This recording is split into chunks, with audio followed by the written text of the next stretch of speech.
UP के जनपद प्रयागराज में TAVR विधि द्वारा एक बुजुर्ग महिला मरीज का गंभीर महाधमनी स्टेनोसिस का बगैर ऑपरेशन इलाज किया गया और मरीज को अगले दिन अस्पताल से छुट्टी दे दी गई। ऐसा बताया जा रहा है कि यह प्रक्रिया ओपन हार्ट सर्जरी की तुलना में बेहद आसान है।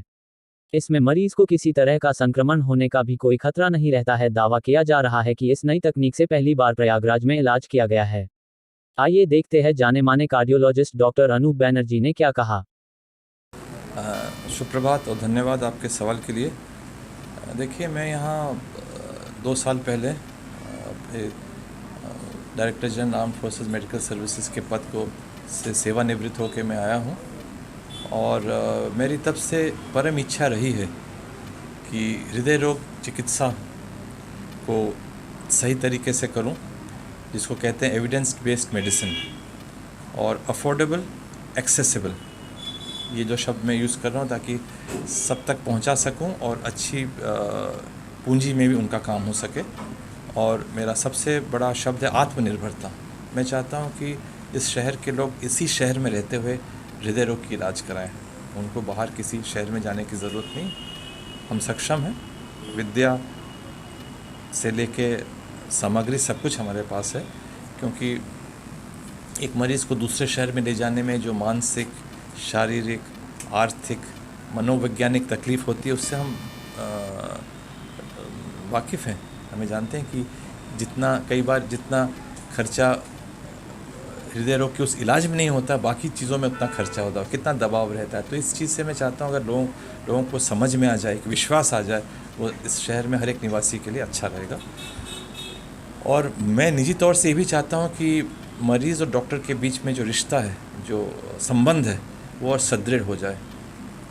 मरीज़ को डॉक्टर के प्रति उनका विश्वास बढ़े और डॉक्टर को मरीज़ के प्रति उनकी कम्युनिकेशन, सॉफ्ट स्किल्स जो बोलते हैं, वो सुधरे, ताकि एक समाज में एक नई लहर आए, विश्वास का लहर, और एक समन्वय बढ़ना चाहिए। सर, जो आपने बताया उसको, ये सर्जरी से उसको रिप्लेस एक तरह से किया गया है, कैसे ये प्रोसेस क्या होता है, किस तरह से ये सेफ है और किस तरह से किया जाता है, और प्रयागराज में अभी तक ये क्यों नहीं होती थी? ये ओपन हार्ट सर्जरी जिसके बारे में आप विश्लेषण कर रहे हैं, जो कल सफलतापूर्वक किया गया है, ये वाल्व रिप्लेसमेंट की बात हो रही है जी।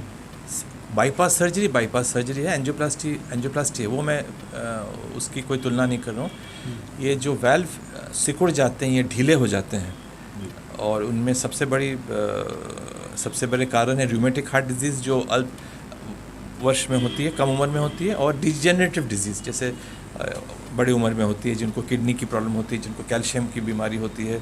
कुछ लोग होते हैं जिनकी वाल्व दूसरों से जल्दी डिजेनरेट कर जाती हैं। तो कुछ साल पहले तक पूरे विश्व में सिर्फ ओपन हार्ट सर्जरी से ही वाल्व का बदलाव किया जा सकता था। अभी हार्ट के 4 वाल्व्स हैं, और विज्ञान ने की जो है इतनी तरक्की हुई है, लोगों की प्रशिक्षण में सुधार हुआ है, और सामग्री भी बहुत अच्छा मिल रहा है। और सबसे बड़ी बात है, सब ट्रायल्स के थ्रू स्क्रीन्ड हैं, किसी एक आदमी के कहने पे ये इलाज नहीं हो रहा है, सब एविडेंस बेस्ड ट्रीटमेंट है। विदेश में ट्रायल्स होते हैं, स्टडीज़ होते हैं, फिर इंडिया में भी अप्रूवल होता है। इंडिया में बगैर अप्रूवल कुछ नहीं होता। तो ये अप्रूवल्स के बाद, ट्रायल्स के बाद, सामग्री मिलने के बाद, एक्सपर्टाइज बढ़ने के बाद, आजकल विश्व में, देश में और हमारे प्रदेश में कई सालों से ओपन हार्ट सर्जरी करके एक कृत्रिम आर्टिफिशियल वाल्व न लगाकर पैर के ये नसों के थ्रू हम हृदय के उस बिगड़े हुए वाल्व का बदलाव करते हैं।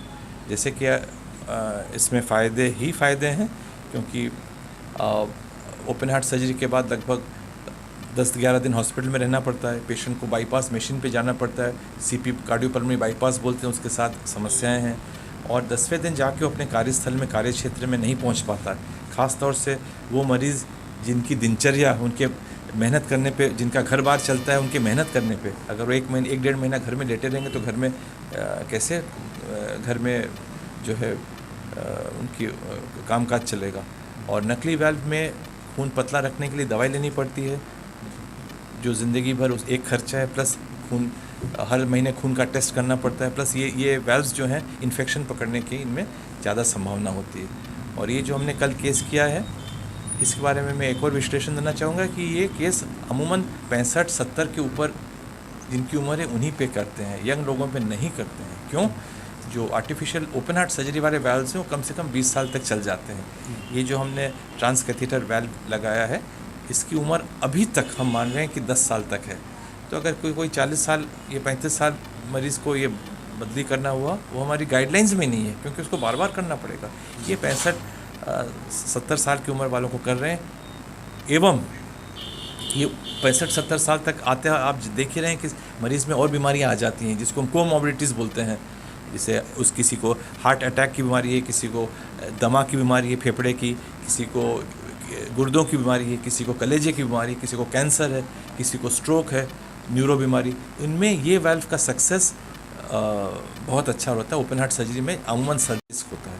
और सबसे बड़ी बात जो मैं आपसे कहूँगा कि कल जो हमने केस किया है वो आज घर चला जा रहा है। ये एक सपना है कि कल इतना बड़ा उसकी जो है प्रोसीजर, मैं कहूँगा ऑपरेशन तो नहीं कहूँगा, और आज अपने घर बार आज गया और कल से वो अपने जो भी है, ये मरीज़ तो चलिए हमारे बहुत वृद्धा हैं, अगले दिन से वो ऑफिस जा सकता है, नॉर्मल लाइफ जी करके अपनी दिनचर्या पूरी कर सकता है।